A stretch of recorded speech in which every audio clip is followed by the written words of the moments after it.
12월 17일 금요일 말씀의 실제입니다. 의 안에서 행하십시오.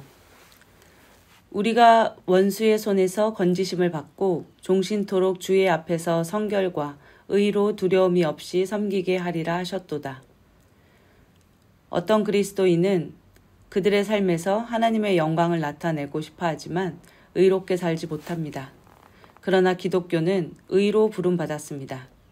의는 선물이지만 당신이 경건한 순종으로 구원을 이뤄야 합니다. 즉 당신이 의인의 삶을 살아야 합니다. 이는 올바른 삶이라고 불립니다. 당신 안에 있는 그리스도의 생명을 살아야 하며 하나님의 말씀이 당신의 빛입니다. 예수님은 너희가 나를 사랑하면 나의 계명을 지키리라고 말씀하셨습니다. 그분을 향한 당신의 사랑에 대한 증거는 그분의 말씀을 행하는 것입니다. 그분의 사랑과 성품을 나타내는 것입니다. 당신 안에 있는 그분의 생명과 본성, 곧 당신 안에 있는 그분의 의는 바르게 살 수 있게 할 뿐만 아니라 그 일을 쉽게 만듭니다. 당신은 고군분투하지 않고도 매일 그분을 기쁘시게 할 수 있습니다. 당신이 해야 할 일은 오직 말씀을 행하는 것입니다. 하나님의 말씀을 따라 발걸음을 내딛고 행동하며 그분의 사랑 안에서 행하십시오. 그러면 당신이 한 번도 생각하지 못했던 방식으로 삶에서 그분의 영광이 나타나는 것을 보게 될 것입니다.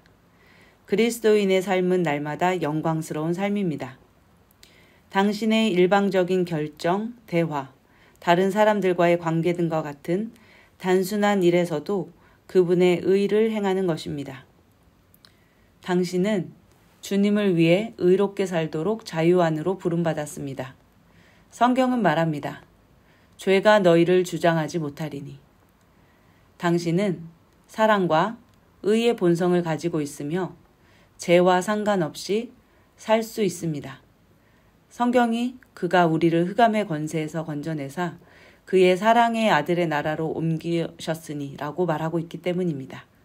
주 예수님은 당신에게 죄를 이긴 승리를 주셨습니다.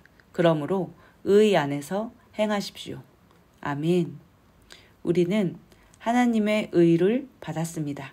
우리는 새로운 생명과 본성, 그 본성은 하나님의 의입니다. 하나님의 의는 바른 것을 선택하며 바르게 살 수 있도록 하는 의입니다.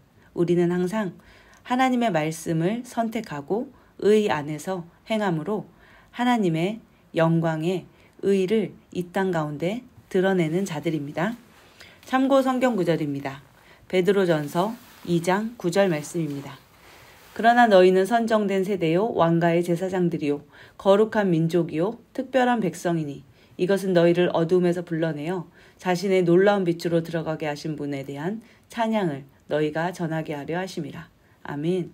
우리는 하나님의 놀라운 빛, 하나님의 놀라운 영광을 나타내고 드러내는 자들입니다. 왜냐하면 우리는 하나님의 왕족이며 제사장이며 하나님의 의를 소유한 자들이기 때문입니다. 요한일서 5장 18절 말씀입니다. 누구든지 하나님에게서 난 자는 죄를 짓지 아니함을 우리가 아노니 오직 하나님에게서 난 자는 자신을 지킴으로써 사악한 자가 그를 건드리지 못하느니라. 우리는 하나님으로부터 태어난 자들입니다. 하나님으로부터 태어난 자들은 의를 가지고 있기 때문에 죄를 짓지 않습니다. 우리는 하나님으로부터 태어난 자들이기 때문에 의를 행합니다. 우리는 의 안에서 행하도록 부름 받았습니다. 함께 기도하겠습니다. 사랑의 아버지, 당신의 사랑과 의의 선물에 감사드립니다. 권세, 영광, 위엄, 사탄과 흑암의 무리들에 대한 통치권 안에서 그리스도와 함께 앉아있는 축복에 감사드립니다. 나는 이 세상을 다스리고 있는 어둠의 영향력이나 통제 아래 있기를 거절합니다. 나는 당신의 말씀을 통해 내 마음을 새롭게 함으로 지속적으로 변화를 받음으로 이 세상에 일치하지 않습니다. 예수 이름으로 기도합니다. 아멘.